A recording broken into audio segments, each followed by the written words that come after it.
Bismillahirrahmanirrahim.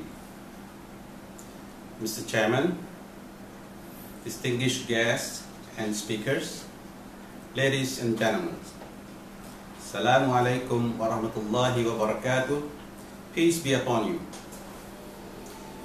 We wish to thank the organizer in providing space and opportunity for Patani Fighters to voice their opinion on the Peace Media Day Festival today at this prestigious venue. It is incomplete for this important gathering if the voice of Patani Fighters is not heard. We have been striving for years with sweat and blood to defend the dignity of our race, faith, and land of Patani Malay people. We would like to remind the audience that the Patani conflict is not just 10 years old. Rather, it is an ongoing political, historical, and social conflict of more than 200 years. This means that the hardships and sufferings endured by the Patani Malays under Thai colonialism is much longer and more painful than the sufferings of other ethnics of Patani, especially the Thai Buddhists, since 2004. We fight against Thai colonialism, while the Thai people are not our enemies. It also needs to be reminded that we chose armed struggle because, in the past, the Thai state never listened to the people's plight.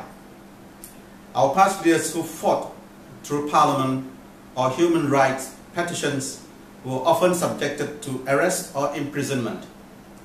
Some were even murdered or went into exile. Sadly, the similar situation still exists today.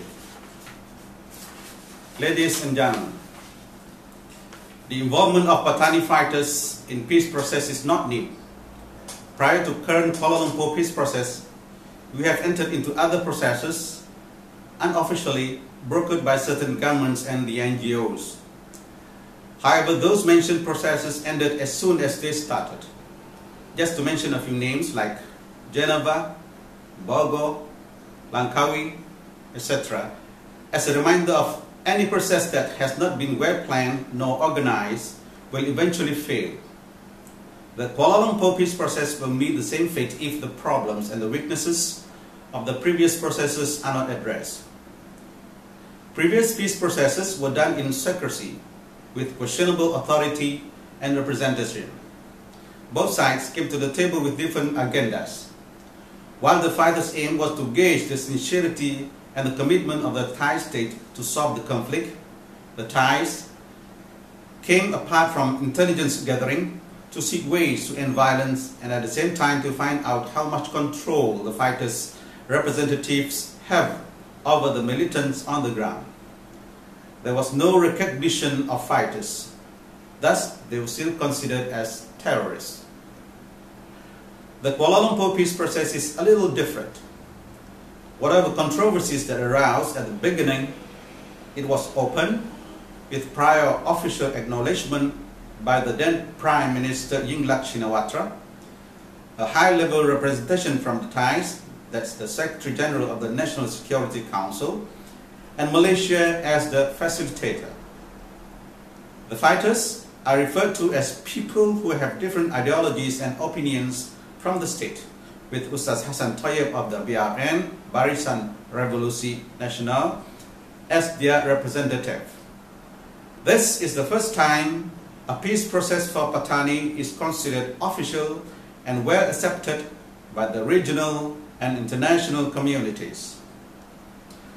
Although the fighters were tied up with the framework of Thai constitution in the general consensus on dialogue process, signed on 28 February 2013, we still come to the table to seek alternative means rather than armed struggle for a just, comprehensive, and sustainable solution of Patani conflict.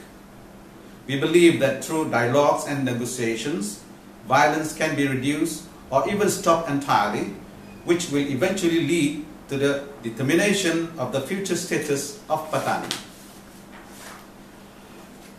There are among us those who are skeptical of the Kuala Lumpur process, especially when it was rumored that the person who has severed the hearts and minds of Patani people in the crusade and tagged by tragedies, the former Prime Minister was involved.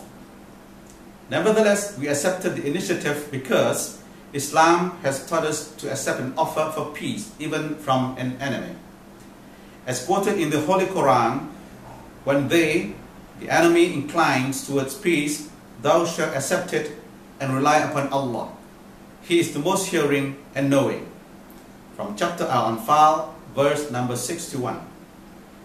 We stepped in while others were still in doubt and chose to wait and see.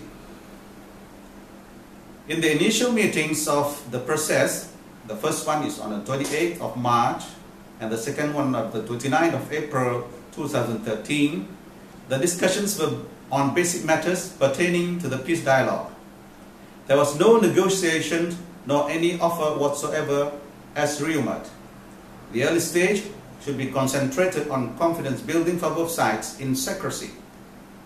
But what happened was that the Thai media started to sound the horn of criticism, assumptions, accusations, and biased reporting. The Thai delegation also frequently issued overstated comments before and after a meeting. The Thai leaders indiscriminately expressed their views, exposing disunity amongst them. This situation not only failed to push process forward, but also putting it at stake. In view of unclear roadmap for the process, on the 27th of April 2013, the BRN posted a video clip over YouTube, the 5 preliminary demands in order to put the process on the right track. The said demands were later proposed on the dialogue table on the official meeting of 29th April 2013. The Thais were also perceived as only wanted the militants to end or reduce violence. This became clear in the subsequent meeting on 13th of June 2013, when they proposed a limited ceasefire in the coming month of Ramadan. The BRN spontaneously responded with a greater offer, adding a few more demands. Ladies and gentlemen, we are now all aware of the outcome of the Ramadan Peace Initiative. We have learned a great lesson that any initiative has to be meticulously planned, discussed, scrutinized, and mutually agreed by both sides before implementation. We have observed many weaknesses in this initiative.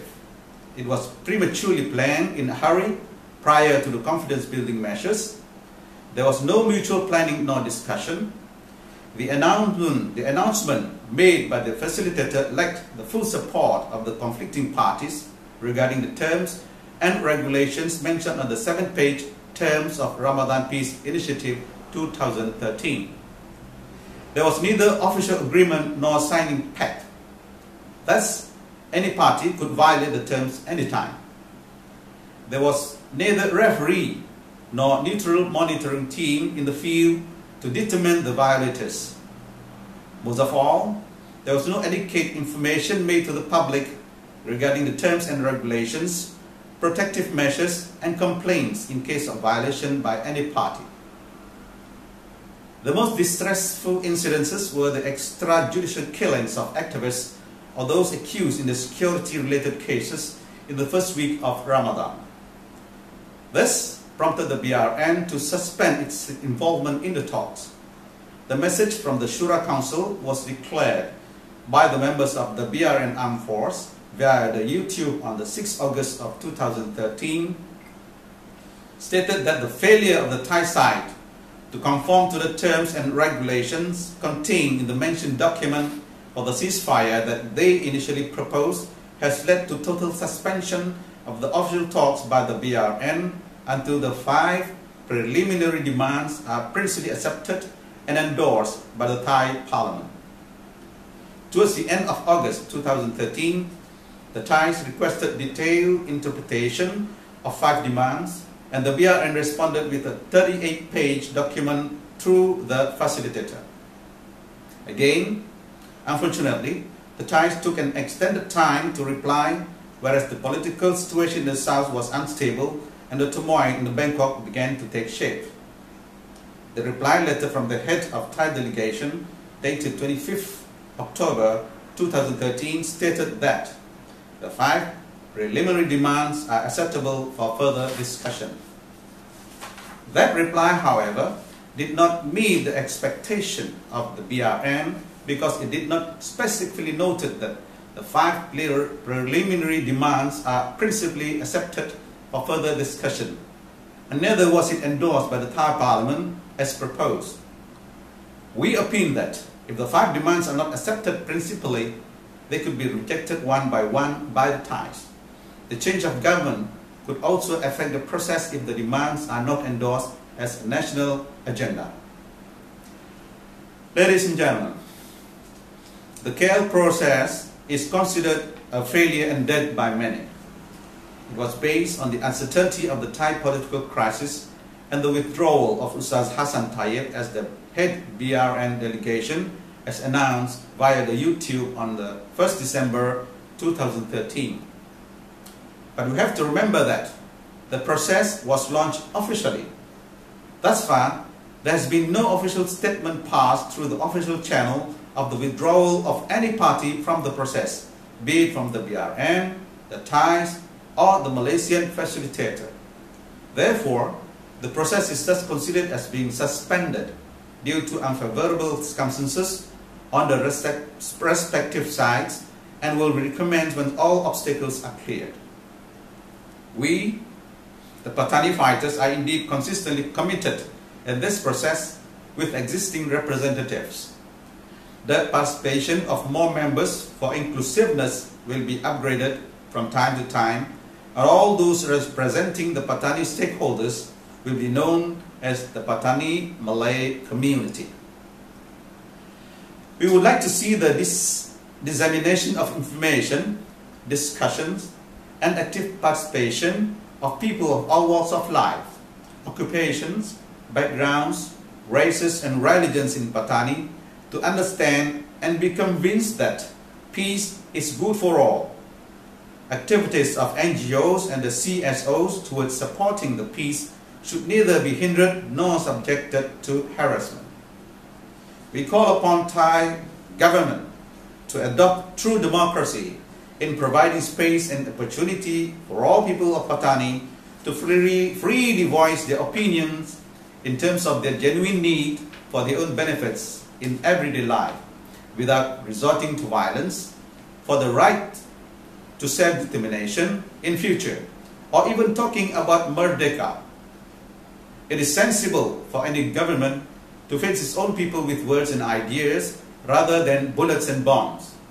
It is also prudent for us to discuss peace today for another 10 to 15 years rather than to continue fighting for 20 to 30 more years before starting peace talk. We request people who have different ideologies and opinions from the state, especially the Patani Fighters, be safely welcomed into Patani to meet and talk to our people and to the general Thai public. We would wait for a day when a representative of Patani Fighters be given the honor to speak in the Thai Parliament to all people of Thailand that we genuinely seek justice, freedom, and peace. Ladies and gentlemen, finally, we wish to quote the words of the former leader of the Palestinian Liberation Organization, the PLO, Mr. Yasser Arafat, at the United Nations on the 13th of November 1974. Today I have come bearing an olive branch and a freedom fighter's gun. Do not let the olive branch fall from my hand. And he concluded, war erupted in Palestine, and in Palestine, peace will be born. In a similar manner today, we wrap up by saying, today we come unarmed, bearing a BUNGA RAYA as a symbol of peace.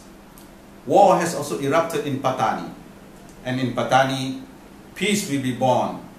The land renowned as Patani Darussalam, the land of peace. Wassalamu alaikum warahmatullahi wabarakatuh. Peace be upon you. Thank you from me, Abu Hafez Al-Hakim, from outside the fence of Patani, representing the Patani Fighters on the dialogue table of the Kuala Lumpur peace process.